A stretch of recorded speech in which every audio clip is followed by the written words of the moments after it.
Hello students, हम पढ़ रहे हैं चैप्टर 6 लाइन्स एंड एंगल्स और ये है उसका लेक्चर नंबर 8। अगर आपने अभी तक कोई भी प्रीवियस लेक्चर नहीं देखा है तो कोई बात नहीं, पूरा लेक्चर आपको समझ में आएगा। और प्रीवियस लेक्चर देखने के लिए आपको आई बटन में लिंक मिल जाएगी और वीडियो के एंड में पूरी प्लेलिस्ट। तो चलिए स्टार्ट करते हैं। हम यहाँ पर एक्सरसाइज 6.2 को कंटिन्यू करेंगे, जिसके क्वेश्चन नंबर 1 2 3 प्रीवियस लेक्चर में कवर किए थे। हम यहाँ पर स्टार्ट करेंगे क्वेश्चन नंबर 4 से। क्वेश्चन नंबर 4 में कहा गया है, in figure 6.26 if AB parallel CD, angle APQ is equal to 50 degree and angle PRD is equal to 127 degree, find x and y। तो क्वेश्चन में ये गिवन है कि ये जो AB है ये पैरेलल है CD के, ठीक है। ये जो लाइन्स हैं दोनों ये आपस में क्या है, पैरेलल। अब यहाँ पर ये जो एंगल है, ये एंगल गिवन है 50 डिग्री, ठीक है। और PRD एंगल, ये वाला एंगल गिवन है 127 डिग्री, ये हमें गिवन है। हमें ये y और ये x, ये वैल्यू फाइंड आउट करनी है, ओके। अब मुझे ये बताइए, ये जो इस तरीके से बनता है ये Z शेप। अब यहाँ पर अल्टरनेट एंगल की थ्योरी से अगर ये एंगल x है तो ये भी क्या होगा, एंगल x होगा।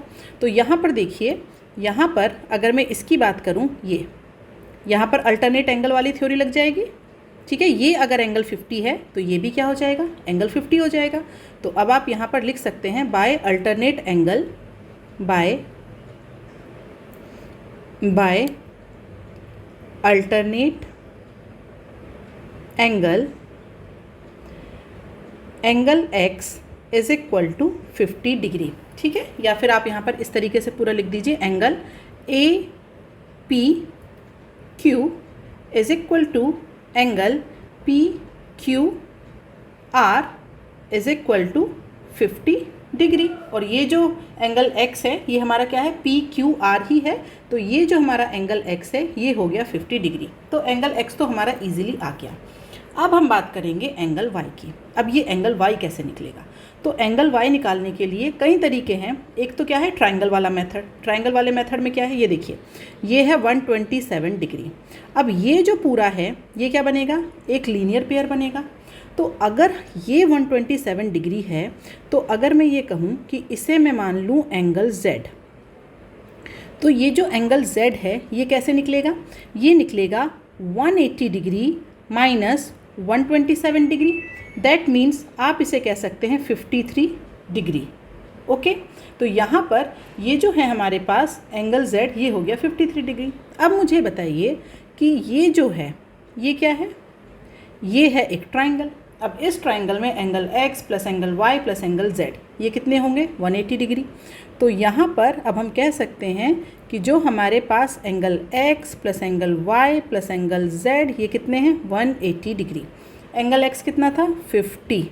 एंगल y कितना है, फाइंड आउट करना है। Angle z 53 degree is equal to 180 degree.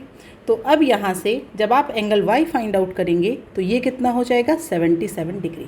ये तो एक तरीका था। दूसरे तरीके में आप क्या कर सकते थे, ये अगर 127 डिग्री है तो ये कितना होगा, यहाँ पर आप इसकी वैल्यू फाइंड आउट कर सकते थे। ये आपस में मिलकर के लीनियर पेयर बनाएंगे। तो अगर इसे मैं कह दूँ एंगल T, तो angle T plus 127 degree 180 degree होता। फिर ये तीनों मिलकर के आपस में लीनियर पेयर बनाते, वहाँ से भी आप इसे फाइंड आउट कर सकते थे। तो जो भी तरीका आपके दिमाग में पहले स्ट्राइक कर जाए आप वहाँ से इसे फाइंड आउट कर सकते हैं, ओके। अब हम आ जाते हैं नेक्स्ट क्वेश्चन, क्वेश्चन नंबर 5 पर। क्वेश्चन नंबर 5 में कहा गया है, PQ एंड RS ये दो मिरर हैं placed parallel to each other. ये PQ एंड RS दो मिरर हो गए, एक दूसरे के पैरेलल पुट किए गए हैं। एंड इंसिडेंट रे AB ये हो गई हमारी इंसिडेंट रे AB, ये स्ट्राइक हो रही है, ठीक है, ये हो गई AB। Strike the mirror PQ at B, the reflected ray moves along the path BC, ठीक है। अब ये BC पर आई इस तरीके से यहाँ पर। उसके बाद ये जो RS मिरर है यहाँ से रिफ्लेक्ट हुई पॉइंट C से, ठीक है। तो इस तरीके से ये हमारी रे जा रही है।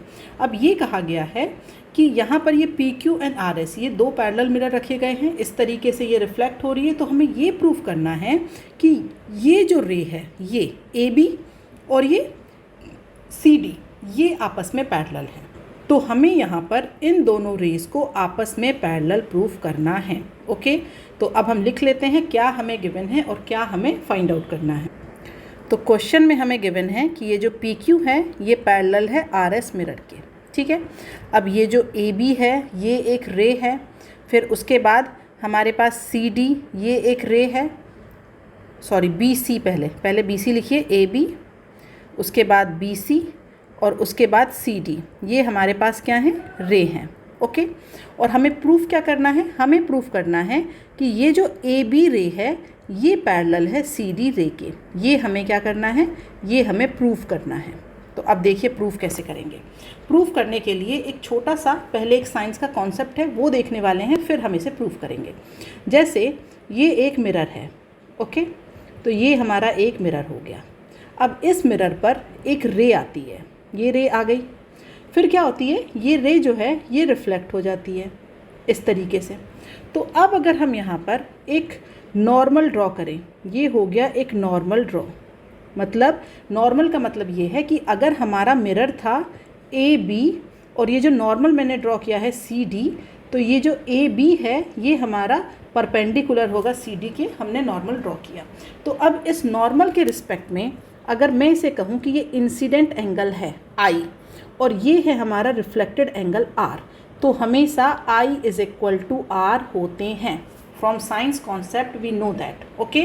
ये आप लोगों ने पढ़ा होगा साइंस में, तो यहाँ पर मैंने फिर से एक्सप्लेन कर दिया, ये हमारी इंसिडेंट रे है और ये हमारी रिफ्लेक्टेड रे है।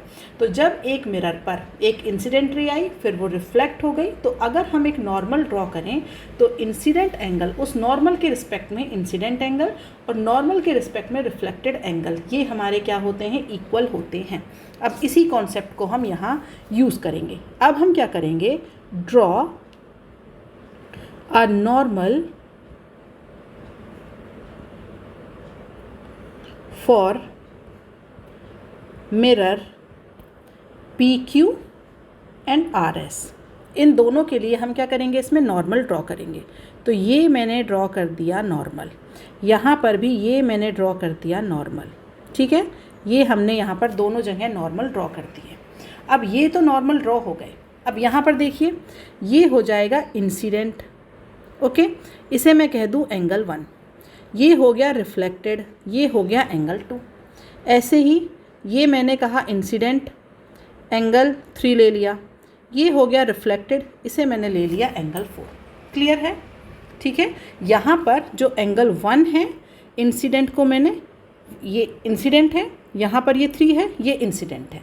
एंगल 2 और 4 की बात करें तो ये हमारे रिफ्लेक्टेड एंगल हैं, इंसिडेंट एंगल 1 और 3, रिफ्लेक्टेड एंगल 2 और 4, ओके। तो अब यहाँ पर देखा जाए तो ये जो एंगल 1 है ये इक्वल होगा एंगल 2 के। आप बताएंगे साइंस के इस कॉन्सेप्ट से जो मैंने आपको एक्सप्लेन किया है, एंगल 1 इक्वल होगा एंगल 2 के और एंगल 3 जो है वो इक्वल होगा एंगल 4 के, ओके। लेकिन हमें क्या प्रूफ करना है, हमें प्रूफ करना है कि ये जो हमारे पास AB है ये हमारा क्या है, इस CD के क्या है, पैरेलल है। हमें ये प्रूफ करना है यहाँ पर। अब इसे प्रूफ करने के लिए हम क्या करेंगे कि यहाँ पर अगर हम देखें तो ये जो हमारे नॉर्मल है इनके कुछ नाम रख देते हैं। इनके नाम मैंने रख दिए M N और इसका नाम रख देती हूँ G H, ठीक है। तो यहाँ पर हमें पता है कि ये जो हमारे नॉर्मल हैं MN ये पैरेलल होगा GH के।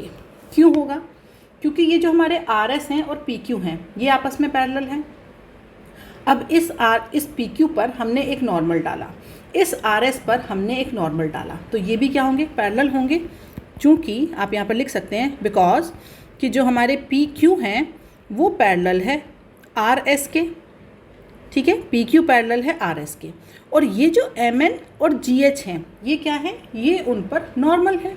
ये देखिए ये है PQ और ये है हमारे पास RS, ठीक है, ये हो गया RS। अब आपने यहाँ पर इस पर परपेंडिकुलर डाला और यहाँ पर इस पर परपेंडिकुलर डाला, तो ये आपस में क्या होंगे, पैरेलल होंगे। क्लियर है। तो आप यहाँ पर लिखेंगे because PQ parallel RS and MN and GH are normal to them, so that's why MN parallel to GH। Clear है। अब ये पैरेलल हो गए। अब यहाँ पर देखिए, यहाँ पर इन दोनों के बीच एक रे है, इस तरीके से। ओके, तो अब मुझे बताइए, क्या मैं ये लिख सकती हूँ कि ये एंगल इस एंगल के क्या होगा, इक्वल होगा। अल्टरनेट एंगल वाली थ्योरम से आप ये देख रहे हैं कि ये क्या बन रहा है, जेड शेप। तो यहाँ पर ये एंगल इस एंगल के क्या होगा, इक्वल होगा। तो इसका मतलब यहाँ पर ये जो हमारे पास एंगल 2 है ये इक्वल हो जाएगा एंगल 3 के, लिख सकते हैं। तो यहाँ पर अब हम लिखेंगे, पहले तो आपने ये लिख दिया कि ये कॉन्सेप्ट है, और अब हम यहाँ पर अल्टरनेट एंगल थ्योरम से हम लिख सकते हैं कि जो एंगल 2 है वो इक्वल है एंगल 3 के। अब अगर एंगल 2 एंगल 3 के इक्वल हो गया तो अब मैं यहाँ पर लिख सकती हूँ कि angle 1 equal to angle 2 equal to angle 3 equal to angle 4, लिख सकते हैं। तो फिर मैं ये भी लिख सकती हूँ कि angle 1 plus angle 2 is equal to angle 3 plus angle 4। बस यही हमें चाहिए था। अब यहाँ पर आके देखिए, यहाँ पर ये जो 1 प्लस 2 है ये इक्वल हो गया इस 3 प्लस 4 के। अब यहाँ पर भी कौन सा शेप बन रहा है, ये देखिए, ये रहा पूरा z, ये रहा। तो अगर एंगल 1 प्लस 2 इक्वल हो गया एंगल 3 प्लस 4 के, तो इसका मतलब ये कब पॉसिबल हो सकता है, जब A B parallel C D हो और एक जो लाइन है बी सी उन्हें क्या कर रही है, क्रॉस करते हुए जा रही है, तब जा कर के angle 1 plus 2 is equal to होगा एंगल 3 प्लस 4 के। क्लियर है, ठीक है।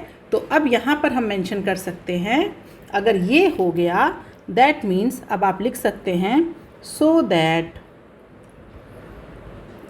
ए B parallel to C D, A B parallel to C D by alternate angle equality we can say that A B parallel C D. Clear है। तो ये हमारी यहाँ पर एक्सरसाइज 6.2 कंप्लीट होती है, और इसी के साथ साथ ये जो हमारा चैप्टर है चैप्टर 6 ये भी कंप्लीट होता है। तो नेक्स्ट क्लास से हम चैप्टर 7 स्टार्ट करेंगे। आज के लेक्चर में अगर आपको कोई भी डाउट है तो आप मुझे कमेंट बॉक्स में लिख करके बता सकते हैं। नेक्स्ट क्लास में आपके डाउट को ज़रूर से सॉल्व किया जाएगा। और ये जो लेक्चर मैंने आपको पढ़ाया है इसकी PDF फाइल आपको टेलीग्राम चैनल पर मिल जाएगी, जिसकी लिंक नीचे डिस्क्रिप्शन में दी गई है, वहाँ से जा करके आप टेलीग्राम चैनल ज्वाइन कर सकते हैं। तो मिलते हैं नेक्स्ट क्लास में। आज के लिए बाय बाय स्टूडेंट्स।